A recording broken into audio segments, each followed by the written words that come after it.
కార్పొరేట్లకి suit కేసులకి బాగా బరువైన వాళ్ళకి మాత్రమే రాజ్యసభలు దక్కే అవకాశం ఉందా? వివి రావు గారు సీనియర్ జర్నలిస్ట్ ఉన్నారు, మనకు మీకున్న ఇన్ఫర్మేషన్ ఏంటి సార్? ఇప్పుడు చంద్రబాబు నాయుడు గారికి మొదటి నుంచి ఒక అలవాటు ఉంది, ఎవరిని లేదని చెప్పడం ఆయన. అది ఎప్పుడు నెత్తి మీదకి వచ్చి ఇక పడిపోతుంది అన్నప్పుడు, బాబు నీకు ఇయ్యలేకపోతున్నాను అప్పుడు చెప్తాడు. చంద్రబాబుకి మిగతా వాళ్ళకి తేడా ఏముంది? ఇంకా ఏది 83 నుంచి నీ పార్టీలో ఉండి నీ జెండా మూసి నీ పార్టీ కష్టాల్లో నష్టాల్లో అధికారం ఉన్నా లేకపోయినా జెండా పట్టుకుని తిరిగినటువంటి వాళ్ళు ఇప్పటికీ అధికారం ఉండి కూడా వాళ్ళు అదే అనుభవం అదే కష్టాలను అనిపిస్తున్నారు. వీళ్ళు లాయల్గా ఉన్న వ్యక్తులు కదా, ఇప్పటికిప్పుడు వచ్చిన వ్యక్తులు, వీళ్ళ పరిస్థితి ఏంటి? ఏం లేదు, వాళ్ళు వెళ్ళిపోతారు. మళ్ళీ పారసారథి మనుషులే పెత్తనం చేస్తున్నారనేది అక్కడ ఉన్న కార్యకర్తలు అంటే గగ్గోలు. సంసారం అయినా పార్టీ అయినా వ్యాపారం అయినా ఏదైనా కూడా 10 మంది పచ్చగా ఉంటుంది, 10 కాలాల పాటు ఉంటుంది. కానీ ఇవాళ లోకేష్ గారు ఎరాలో అది కనిపించట్లా.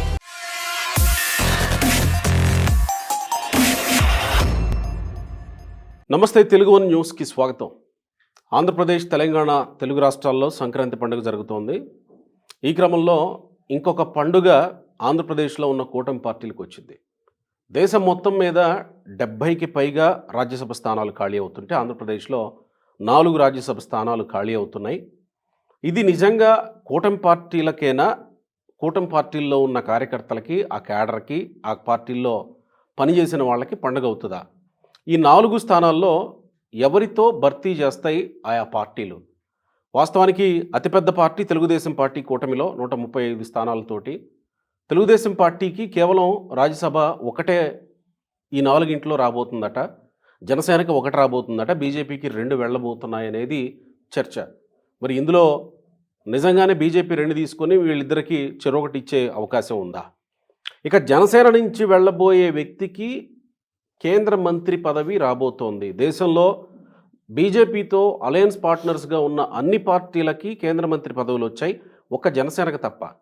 సో జనసేన ఇప్పుడు 3వ ఎంపీ అవుతారు కాబట్టి రాజ్యసభ నుంచి, అంటే లోక్సభలో 2 ఉన్నారు, రాజ్యసభలో 1 అవుతారు కాబట్టి, సో ఆ వ్యక్తికే కేంద్ర మంత్రి పదవి కూడా రాబోతోంది. అందుకే ఇంతకాలం పాటు పవన్ కళ్యాణ్ కేంద్ర మంత్రి పదవి జనసేనలో ఉన్నటువంటి లోక్సభ ఎంపీలకి ఇవ్వకుండా ఆపిపెట్టారనేటువంటి చర్చ కూడా ఉంది. మరి తెలుగుదేశం పార్టీకి 1 వస్తుందా, 2 వస్తాయా, 3 వస్తాయా? వస్తే ఎవరితో వాటిని భర్తీ చేస్తారు? ఆశావహుల లిస్టు ఎంత ఉంది? తెలుగుదేశం పార్టీలో గతంలో ఉన్నటువంటి సాంప్రదాయం కొనసాగుతుందా? పార్టీలో కష్టపడిన వాళ్ళ కోసం, పార్టీ కోసం ప్రాణాలను సైతం పణంగా పెట్టిన వాళ్ళు, ఆస్తులు త్యాగాలు చేసి తెలుగుదేశం పార్టీలో కష్టపడిన వాళ్ళకి దక్కుతుందా? లేదా కార్పొరేట్లకి, సూట్ కేసులకి, బాగా బరువైన వాళ్ళకి మాత్రమే రాజ్యసభలు దక్కే అవకాశం ఉందా? వివి రావు గారు సీనియర్ జర్నలిస్ట్ ఉన్నారు, మనతో. నమస్కారం రావు గారు. మీకున్న ఇన్ఫర్మేషన్ ఏంటి సార్? రాజ్యసభ స్థానాల్లో అంటే జూన్లో 4 ఖాళీ అవుతాయి. అంటే జూన్ కంటే ముందే ఈ ఎంపిక జరుగుద్ది. ఆంధ్రప్రదేశ్కి సంబంధించి 4 స్థానాలు ఖాళీ అవుతుంది. నాకు తెలిసి ఈ పాటికే ఖరారు అయిపోయి ఉంటుంది. ఆశావహులు తిరుగుతూనే ఉంటారు. వైసీపీకి సంబంధించి 3 సీట్లు, ఒకటి టీడీపీ. అంటే టీడీపీది కూడా ఏంటి అంటే మోపిదేవి వెంకటరమణ రాజీనామా చేసిన తర్వాత కొత్త వ్యక్తిని వీళ్ళు అపాయింట్ చేశారు, రమణ. అవును కదా. తర్వాత బీజేపీకి పోయినసారి 2 స్థానాలు ఇచ్చారు. 2 స్థానాలు అంటే ఒకసారి ఒకటి.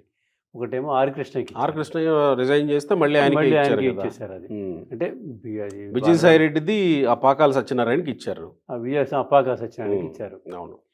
అంటే తెలుగుదేశానికి 135 మంది ఎమ్మెల్యేలు బలమైన పార్టీ అయినప్పుడు కూడా కేంద్ర నాయకులు అంటే బీజేపీ, అమిత్ షా వాళ్ళు చేసిన రిక్వెస్ట్ని చంద్రబాబు నాయుడు గారు ఆమోదిస్తున్నాడు ఈ పదవుల విషయంలో, రాజ్యసభ విషయాల్లో. అంటే అది పొత్తు ధర్మం అని చెప్తున్నారు. అంటే పొత్తు ధర్మం అనేది మరి ఆ లెక్కన చూసుకుంటే వీళ్ళకి కేంద్ర మంత్రులు 22-23 మంది శాసనసభ్యులు, పార్లమెంట్ సభ్యులు ఉన్నప్పుడు ఎన్ని ఇచ్చారు వీళ్ళకి? బీజేపీ వాళ్ళు ఎంతమంది ఉన్నారు రాష్ట్రంలో ఎమ్మెల్యేలు, ఈసారి ఎంపీలు, వాళ్ళకు కేంద్ర మంత్రి పదవి ఇచ్చారు. మరి జనసేనకు ఉన్నారు, వాళ్ళకి ఎంతమంది ఇచ్చారు? ఈసారి జనసేనకి ఇవ్వబోతున్నారు అనేది టాక్ మనకు తెలుస్తుంది. అయితే ఈసారి రాజ్యసభకి ఎంపిక అయ్యే వ్యక్తి కేంద్ర మంత్రి కాబోతున్నాడు జనసేన నుంచి. ఎవరో కాదు, పేరు కూడా సర్క్యులేషన్ లోకి వచ్చింది, లింగంనేని రమేష్ గారు అని. అంటే లింగంనేని రమేష్ గారు అంటే అందరికీ తెలుస్తుంది. చంద్రబాబు నాయుడు గారికి ఒక ఇల్లు, పవన్ కళ్యాణ్ గారికి ఒక ఇల్లు ఆయన వాళ్ళు ఉండటానికి ఇచ్చినందుకు ఆయనకి రాజ్యసభ గిఫ్ట్, రాజ్యసభ కేంద్ర మంత్రి గిఫ్ట్ గా ఇస్తున్నారు, రిటర్న్ గిఫ్ట్. మరి ఏం గిఫ్ట్ అనేది వాళ్ళు నిర్ణయించాలి. అంటే వాళ్ళిద్దరే. లింగంనేని రమేష్ అంటే వాస్తవానికి తెలుగుదేశం పార్టీకైనా జనసేన పార్టీకైనా లింగంనేని రమేష్ పార్టీ కోసం చేసిన సేవలు ఏమన్నా ఉన్నాయా? లేవు లేవు. పార్టీలో ఆయన ఒక్కరోజు కూడా ఒక మీటింగ్ కూడా అయిందో లేదో తెలియదు మనకి. అయితే చంద్రబాబు నాయుడు గారికి ఆంధ్రాలోకి వెళ్ళిన తర్వాత ఆయనకి కావాల్సినటువంటి ఇళ్ళు, వాకిళ్ళు, గెస్ట్ హౌస్లు, తర్వాత ఆయన కట్టించినటువంటి క్వార్టర్స్ కూడా వీళ్ళకి రెంట్లకు ఇచ్చాడు కొన్ని. అంటే వీళ్ళు అధికారులకు కానీ మంత్రులు ఉండటానికి కానీ 2014-19 మధ్య కొంతమంది మంత్రులు కూడా వాళ్ళ విల్లాలనే రెంట్కి తీసుకున్న సందర్భాలు ఉన్నాయి. అంటే అది ఇది కాదనుకోండి, అంటే బహుశా వీటి వల్ల పార్టీకి ఉపయోగం అనేది కాదు. కాకపోతే ఆ రకమైన అటాచ్మెంట్ వచ్చింది వాళ్ళకి. ఆయనకు ఆ ఇల్లు ఇచ్చాడు. అంటే జనసేనలో ఇంకా లింగంనేని రమేష్ కాకుండా ఇంకెవరు రాజ్యసభ ఇవ్వగలిగిన స్థాయిలో లీడర్స్ పార్టీ కోసం కష్టపడిన వాళ్ళు రాజ్యసభ స్థానాలు ఈ మధ్యకాలంలో ఇచ్చే స్థాయిని బట్టి ఇవ్వట్లేదండి. స్థాయిని బట్టి పార్టీలో కష్టపడిన స్థాయిలు అవి కమిట్మెంట్లు వాటి ఇవ్వట్లే. గతంలో ఈ సంస్కృతి కాంగ్రెస్ పార్టీలో ఉండేది. కాంగ్రెస్ పార్టీలో ఏం చేసేవారంటే పార్టీకి బాగా ఉపయోగపడేటువంటి పారిశ్రామికవేత్తలు, వ్యాపారవేత్తలు వీళ్ళందరికీ ఏం చేసేవాళ్ళు అంటే వాళ్ళు ప్రజల మధ్య పోయి గెలవలేరు, వాళ్ళకి ఆ ఇది లేదని చెప్పేసి వాళ్ళకి రాజ్యసభ స్థానాలు ఇచ్చేవాడు కాంగ్రెస్ పార్టీ. అంటే ఆ రకంగా గౌరవించేది వాళ్ళని. పార్టీకి వాళ్ళు ఉపయోగపడితే వాళ్ళకి పార్టీ ఆ రకమైనటువంటి పదవులు ఇచ్చి గౌరవించేది. వాళ్ళ అవసరాలు వీళ్ళదిచ్చేది, వీళ్ళ అవసరాలు ఉపయోగతారకంగా చేసుకునేవాడు. అయితే ఆ సంస్కృతి ఈ మధ్యకాలంలో తెలుగుదేశంలో కూడా బయలుదేరింది. మరి కాలమయము, నాయకత్వమయము, నాయకత్వం మార్పు. ఇక్కడ ఒకసారి మనం జనసేన పూర్తయిన తర్వాత తెలుగుదేశం పార్టీ విషయానికి వద్దాం. జనసేనలో నాగబాబుకి ఎమ్మెల్సీ ఇచ్చారు, మంత్రి అన్నారు, మంత్రి లేదు, 1 year అయిపోయింది. మొన్న ఇటీవలే బాగా సర్క్యులేషన్లోకి వచ్చింది అది. తెలుగుదేశం పార్టీ లెటర్ హెడ్ మీద నాగబాబుని మంత్రివర్గంలోకి తీసుకోబోతున్నామని ఇచ్చారు. ఇప్పటి వరకు అది కార్యరూపం దాల్చలా. మరి రాజ్యసభ అన్నారు, కేంద్ర మంత్రి అన్నారు, అదేమైందో తెలియదు. లింగంనేని రమేష్ తెర మీదకి వచ్చాడు. అంటే ఇప్పుడు ఈ 2 ఏళ్ళు పూర్తి అయిపోతుంది రాష్ట్ర ప్రభుత్వానికి కూడా. రేపు మార్చి, ఏప్రిల్, మే కల్లా పూర్తి అయిపోతుంది. అవును. అంటే ఈ సందర్భంగా మరి ఏమైనా షఫిల్ చేస్తారా రాష్ట్ర మంత్రివర్గాన్ని? అది చేసే అవకాశాలు కూడా ఉన్నాయి. 2 ఏళ్లకే 2.5 ఏళ్ళకి చేయాలి కదా మరి. ఓకే, చేస్తారు కదా. ఇప్పుడు దీంట్లో ఈ మంత్రివర్గంలో పనిచేస్తున్న వాళ్ళు ఎవరు, ఇంకెవరికి అందరికి ఒకేసారి ఇప్పుడు ముఖ్యమంత్రి చంద్రబాబు నాయుడు గారు, లోకేష్ గారు అంటే ఉంటారు 5 సంవత్సరాలు వాళ్ళు కదలకుండా ఉండగలరు. కానీ మిగతా వాళ్ళందరూ అట్లా కాదు కదా. వాళ్ళకు కూడా అవకాశాలు కల్పించాలి కదా. వాళ్ళు పార్టీ కోసం పనిచేసిన వాళ్ళు ఉన్నారు, రకరకాలుగా ఉన్న వాళ్ళు ఉన్నారు. వాళ్ళకి కొంతమంది ఇది చేసి కొంతమందికి అట్లా పార్టీని పెట్టి ఎన్నికల ముందు క్యాబినెట్ షఫిలింగ్స్ ఉంటాయి, అవసరాలు ఉంటాయి, ఇవన్నీ చేస్తుంటారు. నేను కూడా బహుశా అప్పుడు నాగబాబు గారిని క్యాబినెట్లోకి తీసుకోవాలి. ఇప్పుడు బాలశౌరి లాంటి వాళ్ళు వైఎస్ఆర్సీపీలో కీలకమైన నేత బాలశౌరి. సో అలాంటి బాలశౌరి వచ్చినప్పుడు జనసేన డెఫినెట్గా బలపడింది. సో బాలశౌరి లోక్సభకు గెలిచిన వ్యక్తి మచిలీపట్నం నుంచి, అతనికి కేంద్ర మంత్రి పదవి ఇవ్వకుండా కొత్తగా వచ్చిన వ్యక్తికి రాజ్యసభ పదవి, కేంద్ర మంత్రి పదవి ఇవ్వడం లింగంనేని రమేష్ గారికి ఇస్తారనే ఊహాగానాలే.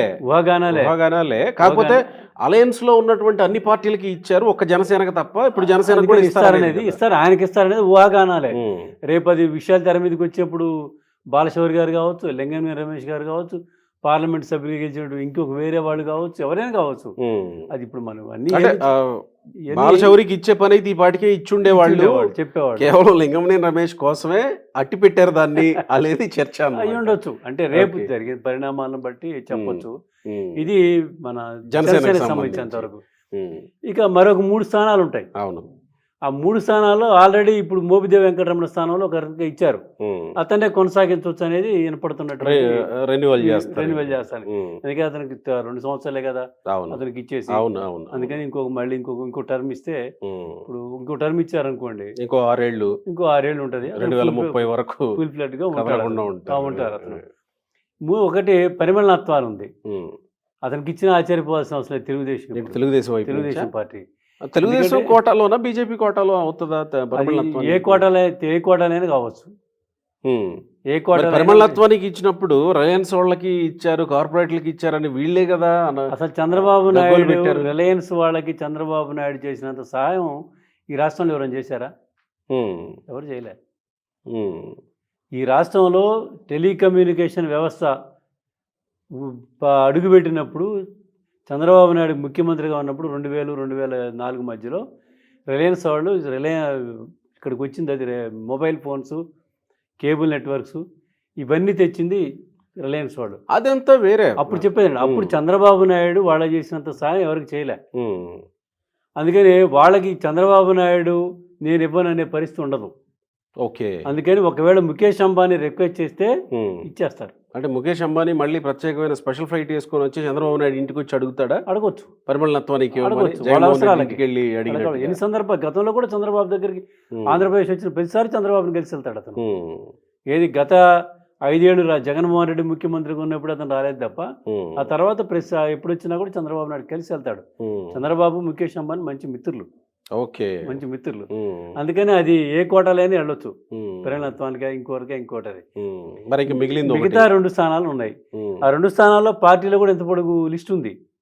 సీనియర్లు ఉన్నారు, పార్టీ కోసం పనిచేసిన. మిగతా 2 ఎక్కడ ఆల్రెడీ ఒక స్థానాన్ని రెన్యువల్ చేస్తున్నారు కదా. జనసేన ఒకటి రెన్యువల్ చేస్తున్నారు, ఒకటి పరిమళనత్వాన్ని, ఇంకొకటి మిగిలి ఒకటి ఉంటుంది. అంటే వాళ్ళు అడగకపోతే, ఎవరు రిలయన్స్ వాళ్ళు కానీ అడగకపోతే 2 ఉంటాయి. 1 2 లిస్టు చాలా పెద్దే ఉంది. ఆ ఎంపీ చేయడంలో మాత్రం మళ్ళీ వీళ్ళు ఇది అవ్వాల్సిందే, అసంతృప్తులు ఉండాల్సిందే. ఇప్పటికే బయలుదేరారు చాలామంది.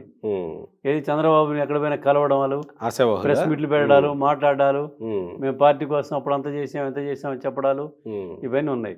అంటే చంద్రబాబు కూడా అనూహ్యంగా నిర్ణయాలు తీసుకునే సందర్భాలు కూడా ఉన్నాయి. అంటే చంద్రబాబుకి మిగతా వాళ్ళకి తేడా ఏముంది ఇంకా ఈ విషయంలో? పార్టీ కోసం వాస్తవానికి తెలుగుదేశం పార్టీకి 2019 వరకు ఒక జర్నీ, 2019 తర్వాత తెలుగుదేశం పార్టీ చవి చూసిన అనుభవాలు మరో ఎత్తు. ఆ విషయం నాయకుల దగ్గర, అధినాయకుల దగ్గర నుంచి క్యాడర్ వరకు అందరికీ తెలుసు. సో ఈ పరిస్థితుల్లో క్యాడర్ని, పార్టీలో ఉన్న నాయకుల్ని కాపాడుకునే క్రమంలో ప్రాధాన్యత ఇవ్వాల్సింది ఎవరికి? పారిశ్రామికవేత్తలకో లేకపోతే మీరన్నట్టు బరువైన వ్యక్తులకు? 2024 ఎన్నికల్లో టికెట్లు ఎట్లా ఇచ్చారు చెప్పండి మీరు? టికెట్ ఎట్లా ఇచ్చారు? పార్టీ కోసం కష్టపడి అహోరాత్రులు కృషి చేసిన వాళ్ళకి ఇచ్చారా? పారాచూట్లు వేసుకుని వచ్చిన వాళ్ళకి ఇచ్చారా? నిన్నటి వరకు కార్యకర్తలు హింస పెట్టి, నానా కేసులు పెట్టి హింసించిన వాళ్ళకి వైసీపీ నుంచి వస్తే టికెట్ ఇచ్చారు మీరు. మంత్రులను కూడా చేశారు, టికెట్లు ఇచ్చారు, మంత్రులు చేశారు, టికెట్లు ఇచ్చారు మీరు. ఇప్పటికీ వాళ్ళతో అనుభవిస్తున్నారు తెలుగుదేశం కార్యకర్తలు. ఏది 83 నుంచి నీ పార్టీలో ఉండి, నీ జెండా మూసి, నీ పార్టీ కష్టాల్లో నష్టాల్లో అధికారం ఉన్నా లేకపోయినా ఆ జెండా పట్టుకుని తిరిగినటువంటి వాళ్ళు ఇప్పటికీ అధికారం ఉండి కూడా వాళ్ళు అదే కష్టాలు అనుభవిస్తున్నారు. 24లో పరిస్థితులు మారలే. 22 అండి, 1983 నుంచి 94 వరకు పార్టీ ఒకటి. ఓహో. 94 నుంచి 2024 వరకు పార్టీ ఒకటి. 2024 నుంచి ఇప్పుడు నడుస్తున్నది ఒకటి. మూడో తరం ఇది. మూడో తరం విధానాలన్నీ హైటెక్గా రకరకాలుగా ఉంటున్నాయి. ఈ విధానాలు హైటెక్గా ఉండడాన్ని ఎవరు తప్పుపట్టరు కదా. హైటెక్ కాపాడుకోవటం, హైటెక్ మీన్ అంత కంప్యూటర్ల మీద లేకపోతే సోషల్ మీడియా సర్వీస్ మీద, ఇప్పుడు పని చేసినా పని చేయకపోయినా ప్రతి ఎమ్మెల్యే, ప్రతి నాయకుడు ఒక సోషల్ మీడియా ఇది పెట్టుకున్నారండి, ఒక సెటప్ పెట్టుకున్నారు. వాళ్ళు ఏం చేసినా ముందు దాంట్లో పెడతారు. అది ఒక కౌంట్ అయింది అక్కడ పార్టీలో. ఇంకొక విచిత్రం ఏంటంటే ఉత్తమ కార్యకర్తలని ఈ మధ్యకాలంలో ఇది పెట్టారు. ఈ ఉత్తమ కార్యకర్తలు ఎవరు? సోషల్ మీడియాలో పోస్టులు చేసేవాళ్ళే ఉత్తమ కార్యకర్తలు అంటే అదే నేను అందుకే దట్టు వైసీపీ నుంచి వచ్చి 2 ఏళ్లలో పనిచేసిన వాళ్ళు ఉత్తమ కార్యకర్తలు. వాళ్ళకి 50% ఉత్తమ కార్యకర్తలు. సోషల్ మీడియాలో చూస్తున్నామండి, సోషల్ మీడియాలో ఈ మధ్య చూస్తున్నాం. చంద్రబాబు నాయుడు గారిని మనం ఎనలేనటువంటి బూతులు తిట్టిన ఒక వ్యక్తిని ఉత్తమ కార్యకర్తకి ఎంపీ చేశారట. సోషల్ మీడియాలో వస్తుంది. అంటే నేను అనేది హైటెక్ విధానాలు అనేది. అంతకుముందు అట్లా కాదు పార్టీ. 83 నుంచి 82 నుంచి 94 వరకు పార్టీ ఒక పద్ధతులు నడిచింది. అంటే పార్టీ ఆస్తులు గీస్తులు స్థాయిలు చూడలే. ఎవరు పార్టీ కోసం పనిచేశారు, ఎవరు ప్రజానాయకుడు, ప్రజల మధ్యలో ఎవరు ఉంటున్నారు, ఎవరు చేస్తున్నారు అనేది పార్టీకి ఒక వేగులను పెట్టేవాడు. ఎవరు? ఎన్టీ రామారావు గారు ఉన్నప్పుడే ప్రతి మంత్రికి ఒక షాడో ఇది ఉండేది.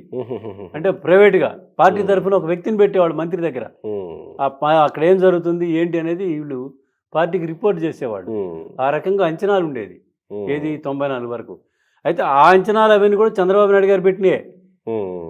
ఆ పార్టీని ఇచ్చారు. ఎన్టీ రామారావు గారు పార్టీ అధ్యక్షుడై పనిచేసినా కూడా పార్టీని మొత్తం నడిపింది చంద్రబాబు నాయుడు గారే.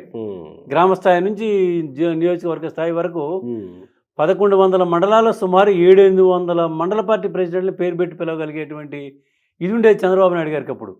అంటే అంతగా ఇదే వాడు పార్టీ కార్యకర్తలతో మండల స్థాయి వరకు. మండల స్థాయి వరకు ఉమ్, 700 మంది పార్టీ నాయకులు, మండల నాయకులు పేర్లు పెట్టి పిలిచేవాడు. అంటే వాడు ఏ మండలం, ఏ పార్టీ, ఏ అధ్యక్షుడు, వాడి పేరు అంత గుర్తుపెట్టుకునేవాడు, ఉమ్, అంతగా ఉండేవాడు. ఉమ్. అంటే ఇప్పుడున్న కాలమాన పరిస్థితులను బట్టి, ఇప్పుడు నడుస్తున్న రాజకీయాలను బట్టి తెలుగుదేశం పార్టీ అధిష్టానం వైపు నుంచి ఆలోచించినప్పుడు తెలుగుదేశం పార్టీ అధిష్టానం ఎలాంటి వ్యక్తులైతే మన పార్టీకి అవసరం, ఎలాంటి వ్యక్తులైతే మన పార్టీకి ఉపయోగపడతారోననే అలాంటి వ్యక్తులను ఎంపిక చేస్తున్నారేమో కదా. లేదు, అది కనిపించట్లేదు. ఉమ్. విజయమే లక్ష్యం, అధికారమే పరమార్థంగా పనిచేస్తున్నారు. అంతవరకు గట్టిగా మరి చెప్పగలం. విజయమే లక్ష్యం కదా ఏ రాజకీయ పార్టీ అంటే అయినా. తెలుగుదేశం పార్టీ కూడా దీర్ఘకాలికంగా ఉండదు, ఆ? దీర్ఘకాలికంగా ఉండదు పార్టీ. ఓకే, ఇప్పుడు తాత్కాలిక ఎన్నికల్లో ప్రయోజనాలు. గెలుస్తామండి, ఎన్నికల్లో మనం గెలిచాం, ఉమ్, ఈ ఎన్నికల్లో వాళ్ళని తీసుకొచ్చుకుంటే మనం గెలిచాం. ఆ తర్వాత వాళ్ళ పరిస్థితి ఏంది? వాళ్ళ అనేక నియోజకవర్గాల్లో కొత్తగా పార్టీలోకి వచ్చిన వాళ్ళతోటి పాత కార్యకర్తలు, ఇప్పుడు తిరువూరు ఉంది, తిరువూరులో ఏం కనపడుతుంది మీకు? ఉమ్. నిన్న మొన్న కావలి. కావలి, ఉమ్, తర్వాత నూజివీడు, ఉమ్, ఇట్లా వైసీపీ నుంచి వచ్చేటువంటి నూజివీడు, అది మన వసంత కృష్ణ ప్రసాద్ కానివ్వండి, పార్థసారథి కానివ్వండి. ఉమ్, ఇప్పుడు పార్థసారథి కాన్స్టిట్యున్సీ ఉంది, ఉమ్. మైలవరం కాన్స్టిట్యున్సీ పార్థసారథి నూజివీడు అండి, కృష్ణప్రసాద్ మైలవరం. నూజివీడు, నూజివీడు ఏం కనపడుతుంది మనకి? ఉమ్, పార్థసారథి మనుషులే పెత్తనం చేస్తున్నారనేది అక్కడ ఉన్న కార్యకర్తలు అంతా గగ్గోలు. ఉమ్. ఏది గతంలో వైసీపీలో ఉన్న వాళ్ళే గతంలో వైసీపీ ఆయన పెనమలూరు వాళ్ళ వాళ్ళు వచ్చి ఇక్కడికి వచ్చారు, ఇక్కడ పని చేస్తున్నారని. వీళ్ళంతా పార్టీ కోసం పనిచేసిన వాళ్ళంతా ఇది. అంటే ఇది అన్ని వైసీపీ నాయకులు వచ్చి చేరిన ప్రతి నియోజకవర్గంలో ఉందండి ఈ సమస్య. అలాగే కొత్తగా ఎన్ఆర్ఐలు కొంతమంది తీసుకొచ్చి పెట్టారు, వాళ్ళతోటి సమస్య. నిన్న మొన్న పల్నాడులో పార్టీ అధ్యక్షుడిని ఎవరిని పెట్టారని గొడవ జరుగుతుంది. అవును, కావాలనే గొడవ జరుగుతుంది. ఇప్పుడు రాజ్యసభ విషయానికి వస్తే మరి ఇప్పుడు పార్టీ క్యాడర్ అభీష్టం మేరకు ఎంపిక చేయాలా, లేదా పార్టీ తనకున్న ఆబ్లిగేషన్స్ని బట్టి ఎంపిక చేస్తుంది? మనకు కనిపించేది, మనం చూస్తున్నది కార్యకర్తల అభిష్టానికి, నిర్ణయానికి, కార్యకర్తల అభిప్రాయాలకి గౌరవం లేదు పార్టీలో. పోయింది అది పోయింది. పార్టీ అవసరాలు, వాళ్ళు అనుకున్న అవసరాలు, తాత్కాలిక అవసరాల కోసమే నిర్ణయాలు జరుగుతున్నాయి. ఇది పార్టీ ప్రమాదకరంగా ఉందనేది మనకు కనిపిస్తూనే ఉంది. అంటే ఒకవేళ అనేక సూచనలు చేస్తున్నారు, పొరపాటున పార్టీ శ్రేయోభిలాషులు హెచ్చరికలు చేస్తున్నారు, అయినా మార్చుకోవట్లే విధానం. పొరపాటున పార్టీ ఓడిపోతే వీళ్ళు లాయల్గా ఉన్న వ్యక్తులు కదా, ఇప్పటికిప్పుడు వచ్చిన వ్యక్తులు, వీళ్ళ పరిస్థితి ఏంటి? ఏం లేదు, వాళ్ళు వెళ్ళిపోతారు, మళ్ళీ ఇంకేదో అధికారంలో ఉన్న పార్టీలోకి వెళ్ళిపోతారు. నీ దగ్గరికి ఎందుకు వచ్చారండి? నీ దగ్గరికి ఎలా వచ్చారు? వాళ్ళు అధికారం కోసం వచ్చారు. నీ దగ్గర లేదు, అధికారం ఉన్న దగ్గరికి వెళ్తారు వాళ్ళు, అంతే. కానీ కార్యకర్త అట్లా పోడు కదా. ఇప్పుడు జగన్మోహన్ రెడ్డి పరిపాలనలో కార్యకర్తలు హింసించి కష్టాలు పడి నష్టాలు పడి కేసులు పెట్టుకున్నా కూడా పార్టీ వదిలిపెట్టిపోలే. వాళ్ళు కోరుకునేది పార్టీ బతకాలి, పార్టీ ఇంకా 10 కాలాల పాటు ఉండాలి, మా నాయకుడు ఉండాలని కోరుకుంటున్నారు.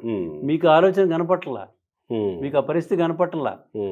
కానీ చాలా మందికే హామీలు ఇచ్చినట్టున్నారు, చాలా మంది టచ్లో ఉండమని చెప్పినట్టున్నారు చాలా మందిని.